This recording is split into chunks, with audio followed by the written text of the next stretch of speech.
Hello guys, welcome to Jitendra data classes. My name is Gaurav Bansal और मैं आप सभी का यहाँ पे स्वागत करता हूँ। आज हम बात करेंगे जो 12th क्लास में आपकी न्यू बुक प्रिस्क्राइब कराई है सीबीएसई ने, इंडियन इकोनॉमिक डेवलपमेंट के बारे में। इस चैप्टर में इस बुक में जो है आपके कंसिस्ट करते हैं टोटल 14 चैप्टर्स। आज हम बात करेंगे फर्स्ट चैप्टर, जिसका कि हमारा नाम है Indian economy on the eve of independence, कि मतलब आज़ादी के दौरान जो भारतीय अर्थव्यवस्था थी वो किस प्रकार से थी। सबसे पहले हम इसका देखेंगे इंट्रोडक्शन, जिसमें हमारा की फर्स्ट टॉपिक है colonial rule and stagnant economy. Colonial rule मतलब ब्रिटिश रूल। जब भी हम कॉलोनियल की यहाँ पे बात करेंगे तो हम बात करेंगे ब्रिटिशर्स की। और सेकंड है हमारा स्टैग्नेंट इकोनॉमी, मतलब एक रुकी हुई अर्थव्यवस्था। सबसे पहले हम कॉलोनियल रूल को समझेंगे यहाँ पे कि कॉलोनियल रूल जो है बेसिकली होता क्या है। This rule refers to a system between two countries, मतलब ये जो कॉलोनियल रूल है एक ऐसा सिस्टम है दो कंट्रीज के बीच में, in which one country is ruler and another being colony, जिसमें कि एक कंट्री जो है रूलर होती है और दूसरी कंट्री जो है उसकी रूलर कंट्री की कॉलोनी होती है। एग्जाम्पल के तौर पर हम देखते हैं रूलर जो है हमारे टाइम इंडिया के टाइम पे कौन था रूलर, ब्रिटिशर्स थे, और जो उनकी कॉलोनी थी वो थी इंडिया। तो कहने का मतलब अब जो रूलर थे ब्रिटिशर्स, वो जितनी भी पॉलिसीज़ वगैरह बनाएंगे या कुछ भी काम करेंगे तो उसकी कॉलोनी जो थी इंडिया, उसको पूरा उसको मानना पड़ता था। अगर वो नहीं मानते थे तो वो अपने तरीके से उनको पनिश करते थे। ये तो था हमारा कॉलोनियल रूल। सेकंड हम बात करते हैं स्टैग्नेंट इकोनॉमी, मतलब एक रुकी हुई अर्थव्यवस्था। It refers to a economy which is very stuck और very slow at its path of development. कहने का मतलब एक ऐसी अर्थव्यवस्था जो कि कहीं पर एक अटक सी गई है या अपने पाथ ऑफ डेवलपमेंट से थोड़ा स्लो हो गई है। कि भाई एक होता है ना, हमने टारगेट सेट कर रखा होता है कि हम पर क्वार्टर के हिसाब से जो है इतने इतने टाइम पे ग्रोथ एंड डेवलपमेंट करते रहेंगे, पर उस पाथ से हम भटक चुके हैं। जैसा कि इंडियन इकोनॉमी इंडिपेंडेंस के टाइम पे थी कि भाई पिछले 100-200 साल से जो है इसमें विकास नहीं हो रहा था। क्यों? क्योंकि इकोनॉमी सारी वन साइड हो चुकी थी। वन साइड ऐसे हो गई थी कि भाई लगभग मोर देन 70% लोग जो है उस समय एग्रीकल्चर में थे। एग्रीकल्चर के अलावा कुछ ही 10 या 11% थे जो इंडस्ट्रियल सेक्टर में लगे थे, और बाकी जितने बचे परसेंटेज थे वो थे आपके टेरिशरी सेक्टर में। तो एग्रीकल्चर सेक्टर में ज़्यादा लोगों के इंक्लूड होने से ये डिसबैलेंस हुआ कि भाई लोग अपना सारा ध्यान सिर्फ कृषि पे लगाते थे, कृषि के अलावा वो किसी पे ध्यान नहीं लगाते थे। और दूसरी गलती जो यहाँ पे करी वो ब्रिटिशर्स ने करी। ब्रिटिशर्स क्या करते थे, यहाँ से रॉ मटेरियल सस्ते दामों पे खरीदते थे और ले जाके जो है उसे ब्रिटेन में कन्वर्ट कर लाते थे फाइनल गुड्स में। फाइनल गुड्स में कन्वर्ट करने के बाद वो इसे यहाँ लाकर बेचते थे, और उससे जो भी प्रॉफिट होता था वो सब कहाँ पे ले जाके इस्तेमाल करते थे, ब्रिटेन में। एक ये भी कारण रहा है, जितना भी इनको प्रॉफिट यहाँ पे होता था इंडिया से, वो सारा ये प्रॉफिट बाहर भेज देते थे। तो जिससे कि ये इंडिया की ग्रोथ एंड डेवलपमेंट में कुछ नहीं लगाना चाहते थे। यहाँ पे वो ये नहीं चाहते थे कि इंडियन इकोनॉमी हमारी इकोनॉमी से आगे निकल जाए। तो रुकी हुई अर्थव्यवस्था का अर्थ ये है। नाउ अब हम बात करेंगे जो हमारे चैप्टर का सेकंड टॉपिक है पार्ट 1 में, एग्रीकल्चर सेक्टर, मतलब कृषि उद्योग on the eve of independence. आज़ादी के समय जो हमारा कृषि उद्योग था वो कैसा था। फर्स्ट ऑफ ऑल बात करते हैं लैंड रिवेन्यू सिस्टम।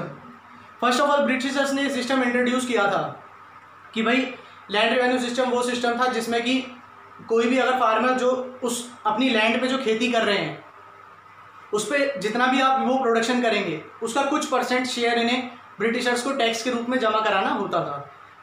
ये शुरू किया था ब्रिटिशर्स ने, और ब्रिटिशर्स ने टैक्स वसूलने के लिए एक न्यू ग्रुप इंट्रोड्यूस किया इसी टाइम पे, जिसका नाम था जमींदारी ग्रुप। जमींदारी ग्रुप का काम ये था कि भाई आप जो है फार्मर से टैक्स लाओगे, फार्मर से टैक्स लाने के बाद हमें सबमिट करोगे। और जमींदारी ग्रुप को ये भी पावर्स दे दी गई कि भाई आप जो है इनको किसी भी तरीके से एक्सप्लॉइट करिए, पर जो है हमें अपने टैक्स से मतलब है, ठीक है। अगर आप टैक्स नहीं दे पाएंगे तो हम आपको अपनी जमींदारी पोस्ट से हटा देंगे। इसमें एक बैड इफेक्ट ये हुआ कि अब जो पहले फार्मर था उस लैंड का मालिक न रह के एक नॉमिनल हेड बन गया कि भाई अब ज़मीन तो है उसकी, पर उस पर राज कौन करेगा, जमींदार। तो वो उसका नॉमिनल हेड बन गया जो ओरिजिनल फार्मर था। Second, commercialisation of agriculture. कृषि का कमर्शियलाइजेशन जो इन्होंने किया कि भाई अब इन्होंने कृषि को जो है एक दूसरे तरीके से इंट्रोड्यूस किया कि भाई जो आप अभी तक प्रोडक्शन कर रहे थे वो नहीं करेंगे, आप उस तरह की क्रॉप्स उगाएंगे लाइक कैश क्रॉप्स, जिन्हें बेचकर आपको बदले में पैसे मिलेंगे। तो इन्होंने किसानों का थोड़ा सोचने का नज़रिया बदला। पहले तो किसानों को ये बात समझ नहीं आई, पर कुछ किसानों को जब ये बात समझ आई जब तक बहुत देर हो चुकी थी। भाई ब्रिटिशर्स क्या करते थे, 2 से 3 गुना एडवांस मनी इन्हें फार्मर्स को दे दिया करते थे और ये कहा करते थे कि भाई आप जो है कैश क्रॉप्स का प्रोडक्शन शुरू करिए। कैश क्रॉप्स वो क्रॉप्स होती हैं जिन्हें बेचकर हम पैसा ले सकते हैं, लाइक जूट, कॉटन, ये सब कैश क्रॉप्स उगाने लगी। पर ब्रिटिशर्स का इसके पीछे मेन मोटिव था कि भाई इंडिगो को बढ़ावा देना। इंडिगो एक ऐसा रॉ मटेरियल था जो कि डाइंग के काम आता था, रंगने के काम आता था, ब्लू कलर का ही पिगमेंट होता था।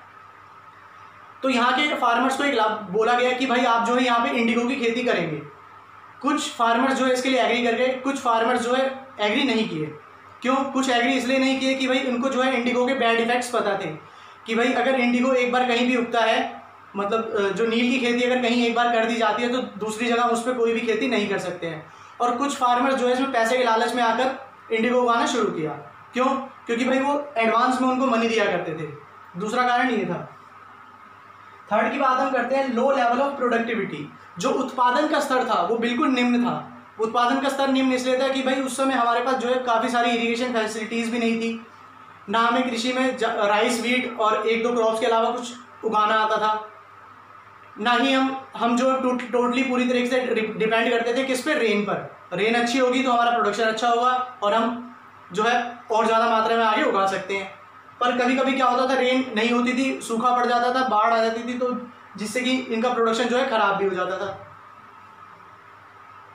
फोर्थ पॉइंट की हम बात करते हैं, हाई डिग्री ऑफ अनसर्टेनिटी। कि मतलब अनसर्टेनिटी का मतलब कभी भी कुछ भी हो सकता है। सबसे ज़्यादा ये डिपेंड करते थे कि भाई रेन ही इनके लिए एकमात्र उस समय ऐसा सोर्स थी। उस समय ऐसा कोई इनके पास ट्यूबवेल सिस्टम अलाउड नहीं था कि भाई कैनाल सिस्टम भी इनके पास नहीं था। तो सबसे ज़्यादा ये डिपेंड करते थे रेन पे। अगर ये इनका ये मानना था कि अगर रेन अच्छी होती है तो हम प्रोडक्शन जो है अच्छा कर सकते हैं, और प्रोडक्शन अच्छा होगा तो हम उसको बेच के जो है ब्रिटिशर्स को जो है टैक्स जमा करा सकते हैं। अगर प्रोडक्शन अच्छा नहीं होगा तो उससे ये माना जाता था कि भाई अगर मान लो कभी बाढ़ वगैरह आ गई, पर कंडीशंस लगा रखी थी इन पे टैक्स देना ही देना है, तो दोनों कारण इनके साथ रहते थे। आप इसको नोट डाउन करेंगे और इसके आगे का टॉपिक हम पार्ट 2 में डिस्कस करेंगे। 2 मिनट आप इसको नोट करेंगे।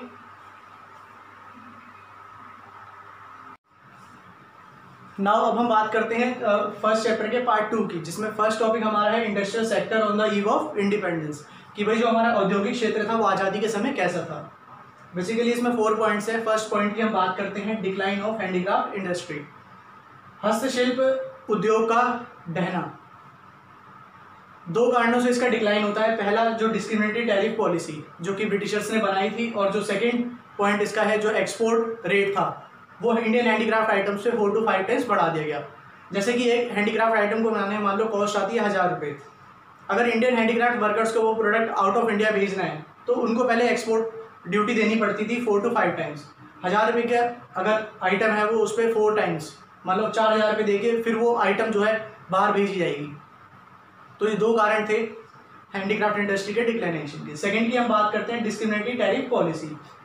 इस पॉलिसी को समझने से पहले हम एक छोटी सी बात जान लेंगे कि भाई इस टाइम 1860s के टाइम जो है ब्रिटेन में इंडस्ट्रियलाइजेशन का प्रोसेस शुरू हो गया था। इंडस्ट्रियलाइजेशन का प्रोसेस शुरू होने के कारण ब्रिटेन को जो है ऐसी कंट्रीज़ की तलाश थी जिसमें जो है भारी मात्रा में रॉ मटेरियल्स अवेलेबल हो, और उसके बाद जब वो रॉ मटेरियल को फाइनल गुड्स में कन्वर्ट करें तो वो उस सामान को बेच सके। मतलब एक ऐसी मार्केट की भी तलाश थी जिसमें कि वो अपना सामान बेच सके। तो इन्होंने जो है सर्च किया काफ़ी सारी वर्ल्ड में कंट्रीज़ को, तो इंडिया इन्हें बेस्ट लगा। तो इंडिया को इन्होंने अपनी कॉलोनी भी बनाया, साथ ही साथ इंडिया में इस पॉलिसी को लागू किया। अब जानते हैं पॉलिसी थी क्या। इस पॉलिसी के अकॉर्डिंग जितना भी इंपोर्ट है और एक्सपोर्ट है आइटम्स पर, जैसे कि इंपोर्ट ऑन रॉ मटेरियल्स, जितना भी ये रॉ मटेरियल्स यहाँ से ब्रिटिशर्स खरीदेंगे उस पर कोई भी इंपोर्ट ड्यूटी नहीं लगेगी। और जितना भी सामान ये बाहर से बना के लाएंगे, एक्सपोर्ट करेंगे यहाँ से, एक्सपोर्ट करेंगे जब, उस पर भी कोई ड्यूटी नहीं लगेगी। कहने का मतलब ये पॉलिसी इन्होंने अपने बेनिफिट के लिए बनाई, ना इन्हें कोई इंपोर्ट ड्यूटी देनी थी, ना इन्हें कोई एक्सपोर्ट ड्यूटी देनी थी।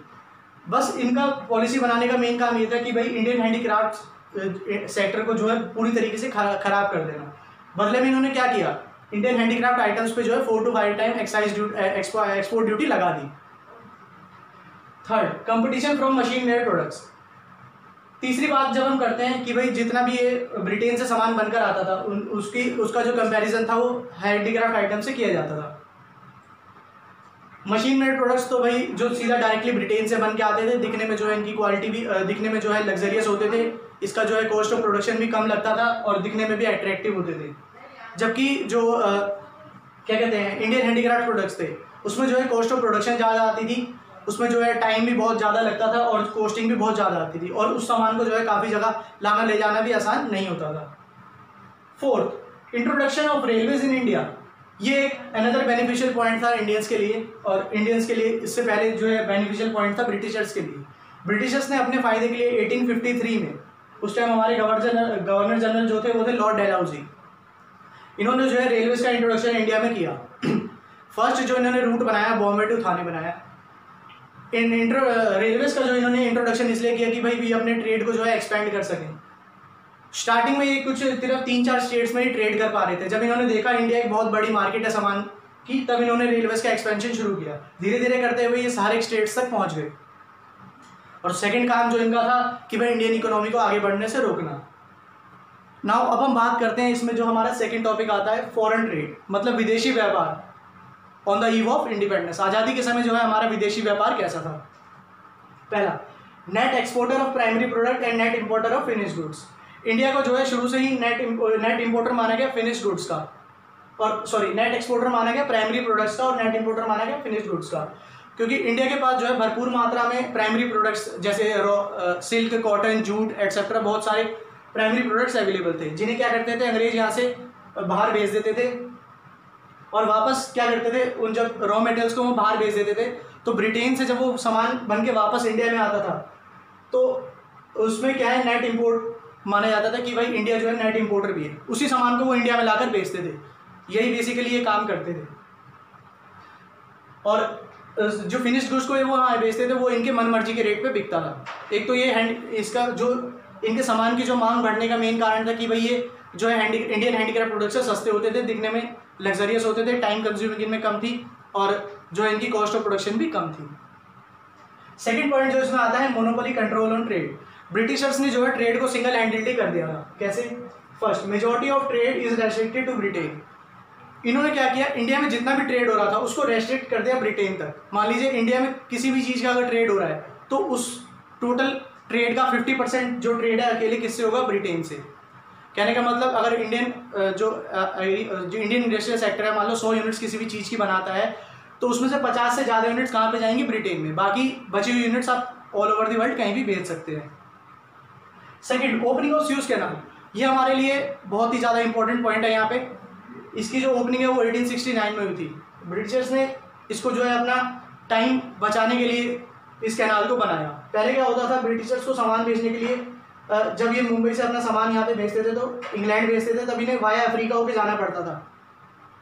पर कुछ समय बाद जब इन्हें देखा कि भाई अफ्रीका और मेडिटेरियन सी के बीच में कुछ लैंड एरिया खाली पड़ा है जो कि आगे इधर इंडिया की साइड मुड़ जाता है, वहाँ से इन्होंने कैनाल बनाई। मेडिटेरियन सी होते हुए रेड सी से साथ ये सीधा करते करते बॉम्बे तक इन्होंने एक कैनाल बनाई। उस कैनाल का नाम इन्होंने रखा सुएज कैनाल। 1869 में इसकी ओपनिंग हुई।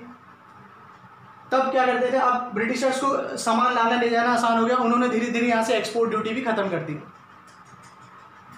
थर्ड पॉइंट जो हमारा है इकोनॉमिक एक्सप्लॉयटेशन। पर इन्होंने इंडियन बचा खुचा जो इंडियन हैंडीक्राफ्ट सेक्टर था उसको किस तरह से डिक्लाइन किया। अब इन्होंने ये कह दिया कि भाई अगर आप ब्रिटेन के अलावा किसी भी और कंट्री से ट्रेड करेंगे तो आपको double excise, triple excise duty, triple जो है एक्सपोर्ट ड्यूटी देनी पड़ेगी। कहने का मतलब अगर आप ब्रिटेन यहाँ से इंडिया से ब्रिटेन सामान भेज रहे हैं तब आप पे कोई टैक्स नहीं लगेगा। पर अगर आप इंडिया से जो है चाइना सामान भेज रहे हैं या XYZ कंट्री में सामान भेज रहे हैं तो आपको जो है उसकी एक्सपोर्ट ड्यूटी जो है डबल देनी पड़ेगी। कहने का मतलब अगर आपको 1000 रुपये का सामान बनाया तो 2000 रुपये पहले आपको उसके देने पड़ेंगे, तब आपका सामान जो है बाहर जाएगा। तो ये कुछ नीतियाँ थी फॉरेन ट्रेड की उस समय। आई होप यहाँ पे पार्ट 2 ख़त्म होता है। मैं कोशिश करता हूँ कि आपको आई होप कि जो है आपका पार्ट 1 और 2 आपको दोनों पसंद आए होंगे। प्लीज़ इस वीडियो को लाइक करें, शेयर करें, सब्सक्राइब करें और प्रीशियस कमेंट्स आप जो है कमेंट बॉक्स में हमें लिख के बताएं।